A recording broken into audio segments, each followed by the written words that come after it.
Good morning, everyone. I'm Susan Demas, the executive editor here at Lincoln Square. And joining me as always on Tuesday mornings is Edwin Eisendrath. He hosts the It's the Democracy Stupid show right here on Lincoln Square. You can also hear him on Chicago radio on Heartland Signal over the weekends on Saturday, where he hosts another radio show. And Edwin also has his own Substack, which is also called It's the Democracy Stupid, which you should definitely subscribe to. So thanks so much for being here again, Edwin. Another week and loads to talk about. Absolutely. Well, I feel like we should probably start where we have for the last several weeks with what is going on with ICE in Chicago. We have some pretty dramatic footage of ICE in a Chicago neighborhood, and it ended up they were tear gassing people. A Halloween parade was canceled. Susan, I want to talk about Chicago, but before we begin, I think we have to have a minute to just say, look, there's a hurricane that's bigger than Katrina bearing down on the island of Jamaica, which is going to make landfall there first before it hits anywhere else. They're not prepared for it. My heart goes out to everyone on that island. I hope they all find high ground and are safe. And I am both praying for them, and I am, afraid for what comes after, because the United States government has said foreign aid is reserved for dictators and people to bail out administration bad economic bets.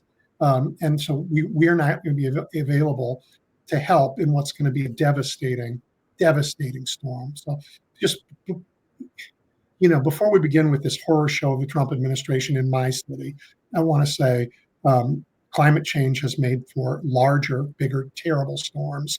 And we're out of the business of helping people. So, right. I mean, Sam and I were actually just talking about this yesterday, on our show, how you can't even count on aid from the federal government if you happen to be in the wrong state. If your state did not vote for Donald Trump, like Maryland, you're out of luck. Yep. It's a thoroughly weaponized government at every level now. This autocratic breakthrough has happened in the federal government. The guardrails are gone. And we see that on the streets in Chicago. So we can go there, but I didn't want to start without a shout out to the people of Jamaica and hope they're okay. Absolutely. So Chicago, my city, at least 8 neighborhoods have been gassed.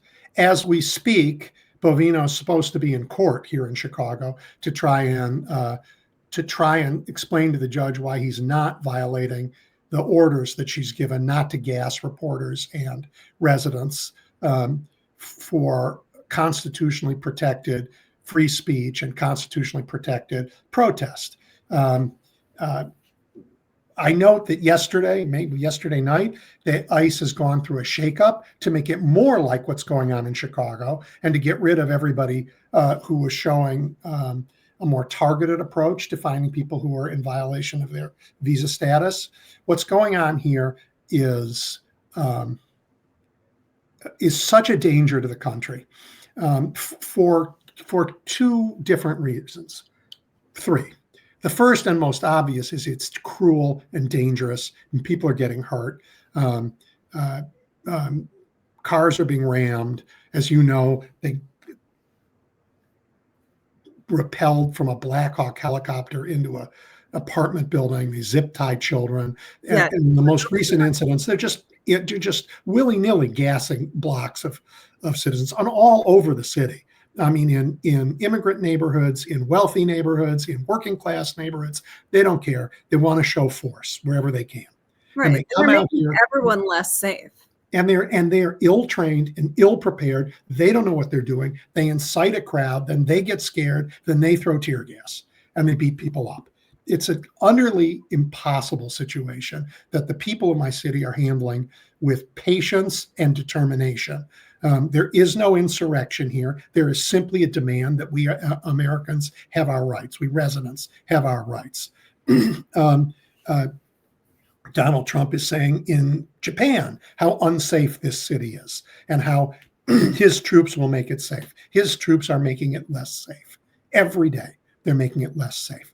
Right. The It's threat not to safe for democracy is children twofold. even to go trick or treating. Yeah, no, it's impossible. I mean, and I've taken people now several times to some of the more immigrant neighborhoods whose commerce has been shut down by ICE. So I take people to dinner in these neighborhoods. To get into a restaurant, you have to knock and be let in. They can't leave their doors unlocked because ICE will come in, right? So it's really terribly difficult. And the two things are happening. One, they're in court saying things that are just not true to the judge. And in Chicago, as in Portland, or Ninth District, so it was in Washington, I'm sorry, in California, but it was about Portland, the judges have said what the administration lawyers say lacks credibility. It's, as they said in the West Coast, wholly untethered from the facts. Here they said just plain not credible, right? And we've had now hearings where the government says one thing, everybody else says another thing. So the judge does what judges do. They took evidence, they listened to witnesses, and they made their own determination. The government's lying, right?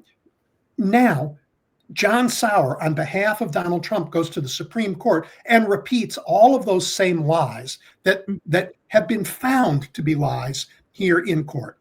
So two things are happening. One, they want permission to have military occupation of American cities.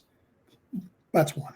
Two, they want to destroy the last shred of independence of the courts. They want the courts to agree that show trials are a thing, that politically motivated lies are more important than the truth. And if they get that, there is no rule of law. We're in a tyranny, fully. So Chicago joins the ranks of very famous places like Thermopylae or the beaches of Normandy, where everything is on the line. We either win this battle and keep troops out of American cities and keep truth in our courts, or we lose it all here to a man who is clearly determined to be an American dictator. Right. I can't really stress enough just what a radical change this is. And I think that, there is a lot of doomerism that's, everywhere. Like everything has always been bad ever. But, 9 months ago, it hasn't. 9 months ago, we didn't have a president who declared war on groups of Americans that didn't vote for him. We didn't have presidents dispatching ICE and the National Guard and the military into cities and creating havoc. This is not a continuation of past policy. And this, I don't think, should be acceptable to anyone, whether you voted for Donald Trump or not, because, today it's Chicago, tomorrow, who knows, it's Denver. We've already seen it in Portland, LA, Washington, DC. We're going to see this across the country. It's only going to get worse because ICE, thanks to the president's budget, now has a bigger budget than most countries' GDP. So if we don't stand up against this, then we all have to ask ourselves, what do we really stand for? What does America really stand for? Well, we have stood for a long time as a beacon of freedom in the world. The light is about to go out. I mean, if our court system, and the Supreme Court has occasionally ignored the facts that were clearly in evidence in lower courts, where they did fact finding, and the Supreme Court said, yeah, we're not interested in the facts. We're going to make some ruling on some other basis. In this case, if they accept the testimony of the federal government, which has been shown to be false, as a pretext for allowing the militarization of American streets, for a government to go send in troops for no reason other than political intimidation. Because these troops are not, as they weren't in, we know this already, they didn't do anything about crime in DC, right? They picked up garbage. They didn't do anything about crime in LA. They chased people around. Here in Chicago, they are committing crimes, This is not about keeping people safe. This is not about crime. It's not even about deportations, for gosh sakes. They're chasing people all over the place and rounding up American citizens. There's a much smarter way to find people, and they have, unfortunately, the Palantir software and other software. They can find people who are here in violation of their visas without causing terror in our streets. But that's their job. They are here to create a pretext so John Sauer, the Solicitor General of the United States, can go before the court and lie and create a pretext to that will do these two things. It will create a court that does show trials, like in Moscow, and streets that are militarized, like in, you name the dictatorship, from Russia to China to 40 years in Taiwan to El Salvador in the 80s and 90s. I mean, so you asked who we want to be. That's who we will be. That's who we will be if the Supreme Court of the United States decides that's where we want to go. That doesn't mean we won't get our democracy back, Susan. They also have this crazy vision that America only looks like you and me, right? And I don't know. I look out my window. It doesn't. No. I showed a set of slides to the students I teach of a 1961 college class, and there were all these white men in their suits and ties. And then I showed them a picture of them, right, next to each other. Oh, America doesn't quite look that way anymore. And then I showed him a picture of a Donald Trump press conference about that he had last week about tearing down the White House, and right behind him, it looked like that 1961 picture of this is, we're not going back there. He can't pull us back there, but he sure can make it enormously difficult for the next 10 or 15 years. Right. And you mentioned how they are detaining and arresting U.S. citizens. I mean, clearly this is not an operation that's based in any sort of best practices. And that's terrifying that, U.S. citizens have to fear that they could get swept up in this sort of madness. I also, I'm sure you saw the story. It was from NBC Chicago local affiliate. They did a really disturbing report that at least 3,000 jailed immigrants have just vanished from federal records. I mean, that's astounding. How do you lose 3,000 people? And, part of this is at the so-called alligator Alcatraz in Florida, but, it goes way beyond that. And, we still don't have a full accounting for a lot of children that went missing in immigrant roundups during Trump's first term. And this is what we have as a result of him only being in office for less than a year. That's utterly terrifying. It's utterly Augusto Pinochet's Chile. The government is disappearing people. The government is disappearing people. And it is profoundly un-American, profoundly dangerous. It is an attack on every single American. It's an attack. It's a subversion of every right. And again, most of the courts in the United States recognize this and have said no to their behavior. It's the Supreme Court. It's John Roberts and the folks on the Supreme Court who are going to have to, at some point, draw a line and say enough, or say, you know what, we're just window dressing on a tyranny, and they're tiptoeing right up to the line here. Right. Right. This is you already had the Kavanaugh exception, right, where you can just, if you think that somebody is an immigrant, fine, you've got the right to stop them. Yeah, can't do any kind of racial profiling when the question is there discrimination against people, right? Can't consider race in college admissions. You can consider legacy. You can consider whether your dad was a donor, but you can't consider any of the circumstances you grew up in if they even touch on race. But God forbid, ICE can do it. They can profile all they want. Right. Pick people up and put them in prison. You can't give people opportunity, but you can take away their rights. Yeah. And their due That's process. the Supreme Court of the United States. Right. No. Well, I definitely want to talk about something that we've touched on before, but just in general, as all this is going on with Trump's police state, we also just have this incredible unchecked corruption. from his administration, from his family. I mean, the Trump presidency has been the biggest scam that they have ever run. They have become richer than their wildest dreams between, Don Jr. and his crypto connections, the idea of Trump having to separate from his business interests.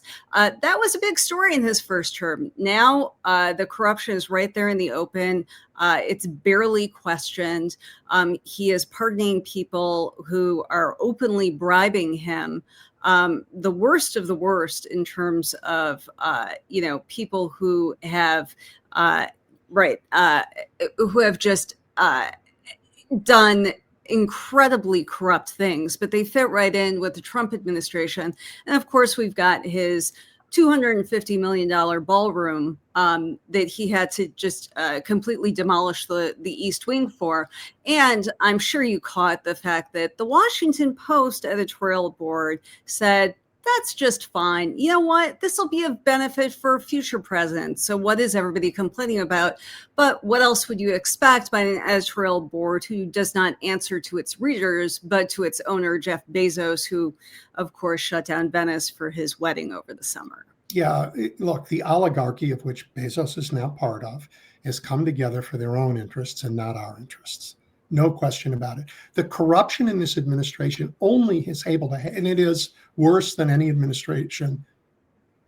It's worse than every administration up to this put together, and just in terms of the amount of money they've stolen. Including the first Trump administration. Including the first Trump administration. And why is that? It's because the institutional and cultural norms that prevented this have been so badly eroded. Right? They've been so badly eroded that he can get away with it. And the same thing is true for the weaponization of government. These things have been illegal. They have been out of the bounds of American politics for our entire history.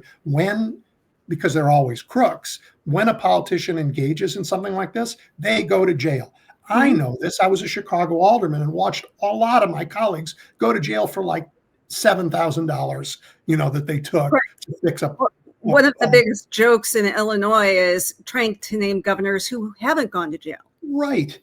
So I'm not saying that, Trump's a crook. Great. There've been crooks in politics. The difference is that we've lost the ability to hold anyone accountable, that we've lost the ability to say that's wrong. That's wrong. And that goes to the norms that he's destroyed and the institutional mechanisms that hold people account. The reason those people went to jail is that federal prosecutors went after this kind of corruption. Pam Bondi is this kind of corruption. Right. She was a lobbyist for Qatar before, she was appointed attorney general, and now does the president's bidding for all of his friends, including, making sure that the Epstein files don't come out after it was a huge campaign promise, because God forbid. She has help in that from the Speaker of the House, who's decided to put the entire Republican House in the witness protection program somewhere. Right. The federal government is shut down. That means a vacation for Republicans in Congress, apparently. And federal workers are expected to work without pay while Congress doesn't work and continues to get paid. It's a terrible tragedy. And the federal workers unions are now going to push Democrats to say, this is too painful for us. You have to cave so that we can get paid. And my heart goes out to those federal workers, but I hope that the leading Democrats say no, because your problem is terrible, but America has a problem too, and we cannot cave now. And federal workers do not have to be laid off. This has never been the practice of the government shutdown. Trump is just lying about that, like he does about everything else. Federal workers could be being paid right now. We do not have to have health care cuts right now. Food stamps for over 40 million people do not have to go away on November 1st. These are choices. And we've seen how a huge Trump donor, the heir to the Carnegie Mellon fortune, stepped up and said, no worries, I'll take care of paying the military. He could go and pay for food for hungry children across America. It's a choice not to. Absolutely. But on that paying for the military, the government should not accept his money. No, absolutely Our not. military is not for sale to the highest bidder. No. That's disgraceful and dangerous, right? It's same with the White House. The president decides, I'm going to destroy the White House, doesn't check with Congress, doesn't go through doesn't ask anybody. It's just his decision as if it was his house, and he finances it privately as if it's private property. I'm sorry, no. This belongs to all of us. Oh, and he's looking he's looking to get all the money back into his personal accounts as well. Yeah, and by the way, have a bust of himself in that new ballroom he's talked about. Yeah, right. Like he's the king. On day one of the next presidency, if it were me, my top priority would be to carry a box of banned books back into a library. My next priority might be to blow up the new ballroom. You know, after that, it might be to take Mar-a-Lago through eminent domain and blow it up.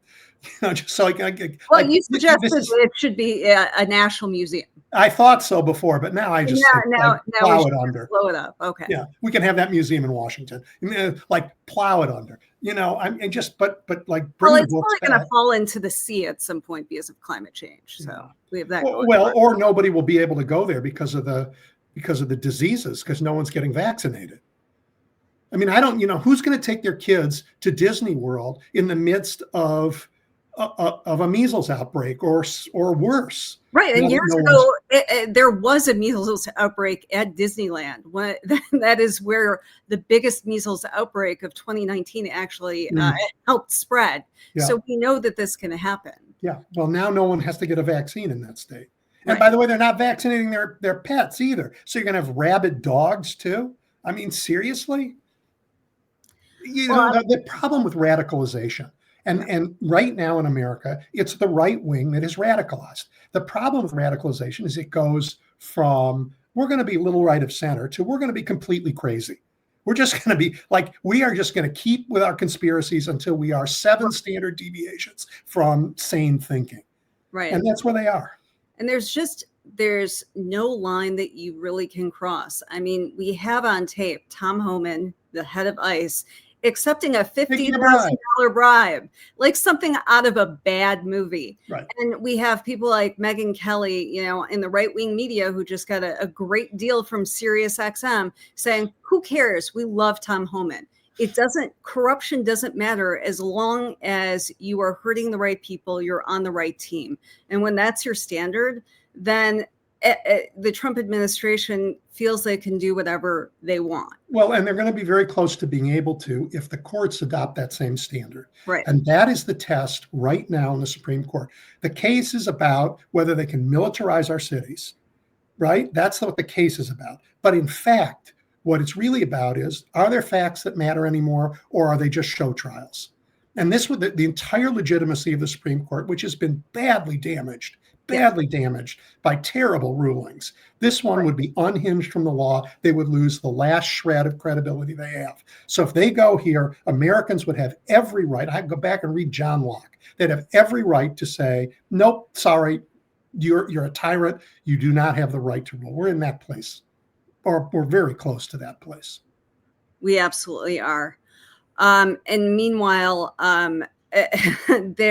speaking of not having any guardrails, you have this drumbeat coming from the White House about the federal government shutdown, where they've put on federal government websites things like this for the USDA, where it's a clear violation of the Hatch Act, something that we used to care about. Blaming Democrats erroneously for all of the pain that is coming people's way. And, what's going to happen? Who's going to sue the Trump administration so that they can't do this? Because we're at the point where even laws, not informal, like, oh, you shouldn't do that, are being violated. Yeah, well, we can't, because the Justice Department is the only one with the power to do this, and the Justice Department is corrupt. Right. But that message has so many things in it that are disgusting. For one, they blame Democrats for ending the SNAP program. It's a lie. Two, they say Democrats would rather be involved in protecting genital mutilation than feed children. It's a lie. And that again, goes to a different thing that we Democrats have not been good at. The country thinks Democrats are what Republicans say we are. mhm. And that is utter BS. We aren't what Republicans say we are. We've never been what they say we are. So it's time to fight back and just say, you're the one cutting off the food. You can raise the trans issue from here to the end of time. People are hungry. That's on you. That's Right. on you. You, period. Has nothing to do with anybody trans unless they're hungry. It is just completely unrelated. You closed the government. You didn't want to fund this. And you even said, we're not using money that's set aside for multi-year protection of this fund. We're not going to let it happen. And you said you would not let states fund this money. You'd punish them for doing it. So let's just be honest. No, I don't care. They won't be honest. Let's our side tell the truth and tell it louder. And Democrats need to define themselves instead of being on the defense at all times. And there is an opportunity for Democrats to do that in some really key elections that we have coming up. Just in just a few days, we have statewide elections in New Jersey and in Virginia. The governors are up, the only states where they have these interesting off-year elections.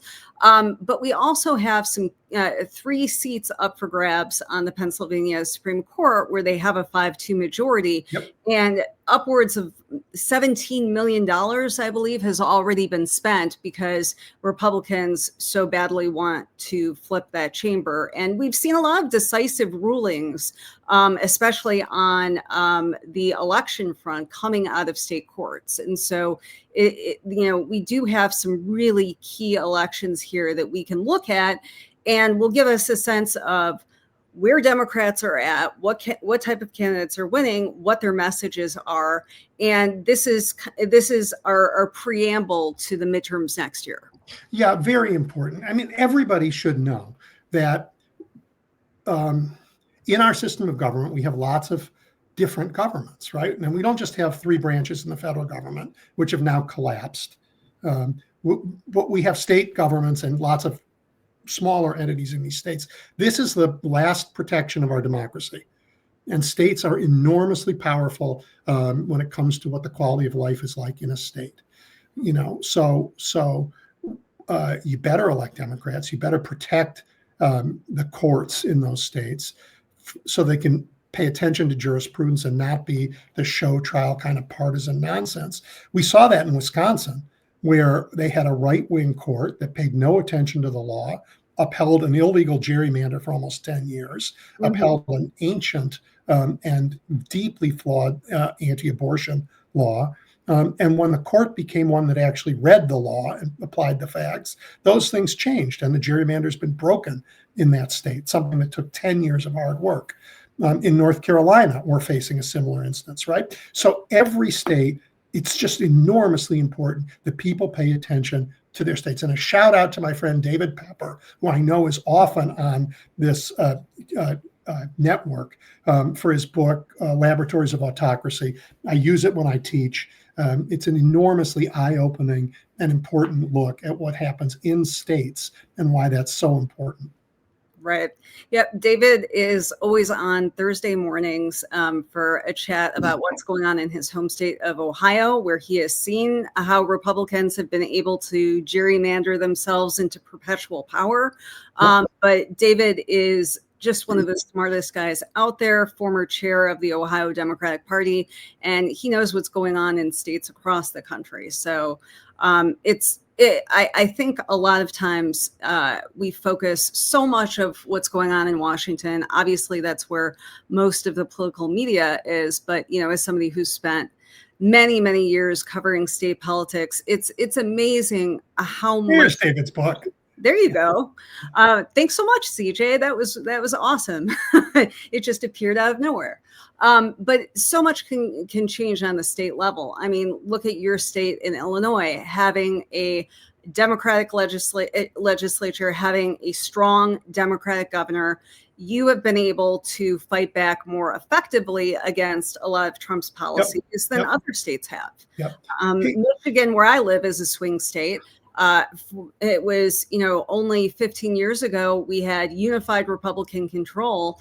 Right, and no water in one of your big cities. Yes, the Right. flood water crisis, Right. where we're still recovering from that. Now, we had a brief period of unified Democratic control, and they helped safeguard our elections.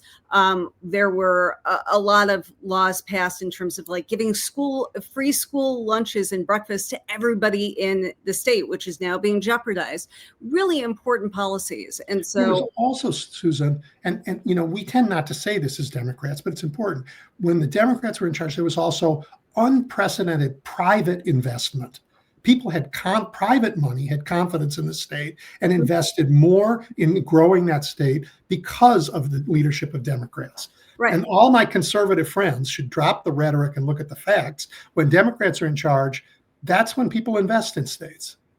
And if you look at the collective GDP of blue states versus red, it's very clear what the engine of this country is. Yeah. And blue cities as well. And, look, we are a unified country, or we should be. It should not be a matter of pitting red areas versus blue.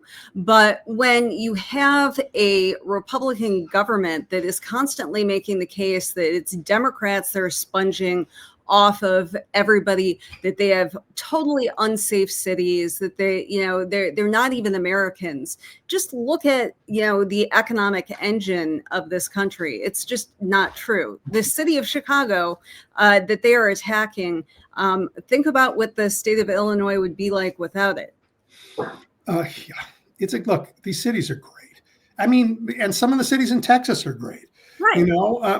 But the war is a partisan battle for single party control, like you have in every other totalitarian state. There's nothing American about what Donald Trump is doing. Hey, before we go, you talked about the press corps being in DC. I need to go back to Chicago and just a shout out to the press corps here. The country is learning about what's happening here from brave individuals who are out there stepping up, taking pictures, and from a press corps that said, I know we compete on stories, but we're going to work together. And they have shared stories and they have shared resources. They've litigated together against what's going on here.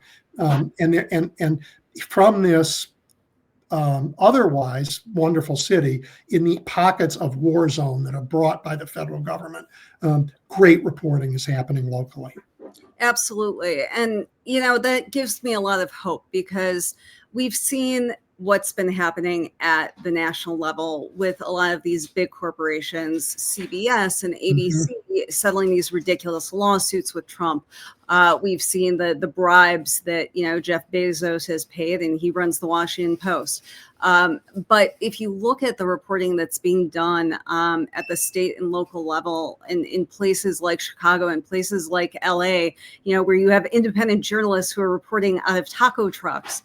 I mean, it's amazing to see. And that is real journalism. And, I know that here, at Lincoln Square, we're part of, this growing independent media landscape, pro-democracy media, where we are not beholden to billionaire founders because we don't have any.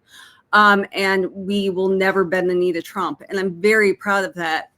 But,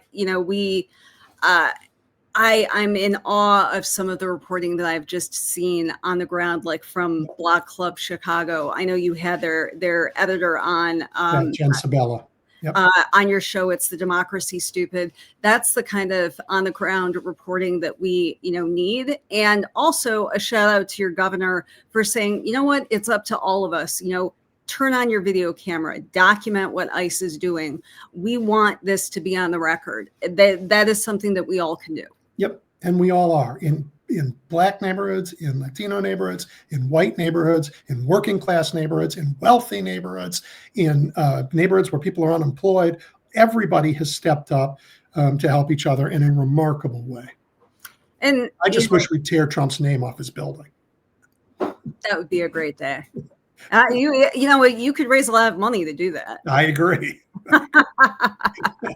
Every time I go to Chicago, I always see somebody taking a picture, flipping off the building every single time. Yep. And wherever I've gone where Trump's name has been on the building. So, Well, I have to say, I know that there is so much going on. There's so much writing on what's going on with these cases before the Supreme Court, but it does give me hope at how much community has been being built on the ground in all these little neighborhoods in Chicago.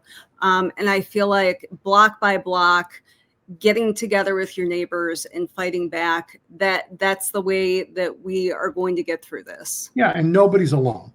There's that feeling, I hear from people in immigrant communities who see wealthy white communities chasing ICE out of there, and they go, wow, we're not alone. It's right? It's nice to know that we are all together in this fight. It would be better if we weren't all having to fight our own federal government.